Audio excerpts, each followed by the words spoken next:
Mari kita menjelajahi kisah menarik tentang salah satu figur paling menakjubkan dalam sejarah kenabian, Nabi Idris, yang dikenal sebagai pionir dalam dunia keilmuan dan sains. Dalam berbagai literatur kuno, Nabi Idris disebutkan sebagai sosok yang luar biasa. Beliau tidak hanya seorang nabi, tapi juga dikenal sebagai ilmuwan pertama dalam sejarah manusia. Bayangkan, di masa ketika peradaban masih sangat sederhana, beliau telah membuka pintu-pintu pengetahuan yang kemudian menjadi fondasi peradaban modern. Salah satu kontribusi paling signifikan dari Nabi Idris adalah dalam bidang tulisan. Beliau dipercaya sebagai manusia pertama yang mengajarkan cara menulis dengan pena. Ini bukan sekadar keterampilan teknis, tapi merupakan revolusi besar dalam cara manusia menyimpan dan mentransmisikan pengetahuan. Yang lebih mengagumkan lagi, Nabi Idris juga dikenal sebagai pionir dalam bidang menjahit. Sebelum era beliau, manusia hanya mengenakan pakaian sederhana dari kulit binatang. Namun beliau mengajarkan teknik menjahit yang memungkinkan pembuatan pakaian yang lebih nyaman dan fungsional. Namun mungkin pencapaian paling menakjubkan dari Nabi Idris adalah dalam bidang astronomi.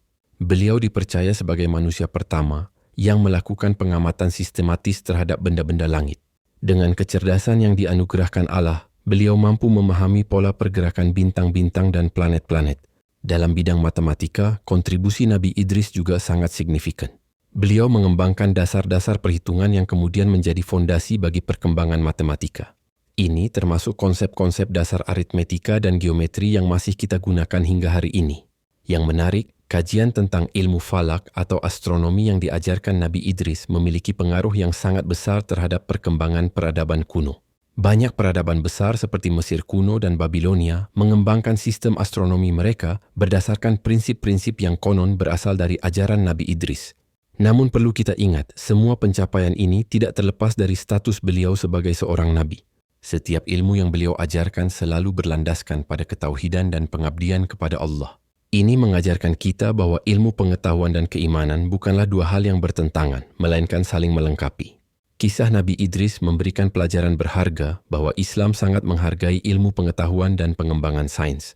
Bahkan salah satu Nabi Allah adalah seorang ilmuwan yang memberikan kontribusi besar bagi perkembangan peradaban manusia. Ini menjadi inspirasi bagi kita untuk terus mengembangkan ilmu pengetahuan sambil tetap berpegang teguh pada nilai-nilai keimanan.